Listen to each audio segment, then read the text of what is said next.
On manque de moyens, donc on distribue des tracts pour... Céline Dupont est en grève depuis près d'un mois. Ce jeudi, elle va à la rencontre des habitants de Poitiers pour leur expliquer son quotidien.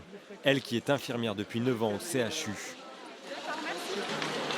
J'ai travaillé hier soir, donc il y avait pas mal d'attentes encore aux urgences. Et en fait, on n'arrête pas de courir et puis on ne sait pas où mettre les enfants.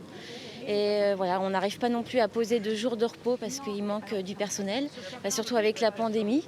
Et voilà, donc c'est pour ça qu'on fait grève, parce qu'on manque vraiment de moyens. Léa et Alès sont aides-soignantes. Elles aussi dénoncent leurs conditions de travail. J'ai 30 patients à l'accueil qui malheureusement attendent 6 heures, 8 heures en attendant que des salles d'examen puissent être libres. C'est des gens qui sont censés aller dans des services depuis 20 heures et qui malheureusement restent sur des brancards dans les couloirs. Moi, ça fait à peu près 1 an et demi que je travaille aux urgences.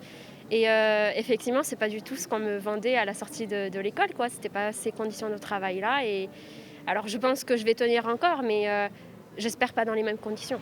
Aux urgences du CHU, ils sont 128 agents paramédicaux, 60% sont en grève. Parmi les demandes des syndicats, il y a une augmentation du personnel. On demande 3 aides-soignants supplémentaires, dont au moins un la nuit supplémentaire, parce que sinon l'infirmière dans un des secteurs est seule pour 14 patients. Pour sortir de cette crise, des négociations sont en cours avec la direction. Une proposition sera faite aux syndicats début novembre.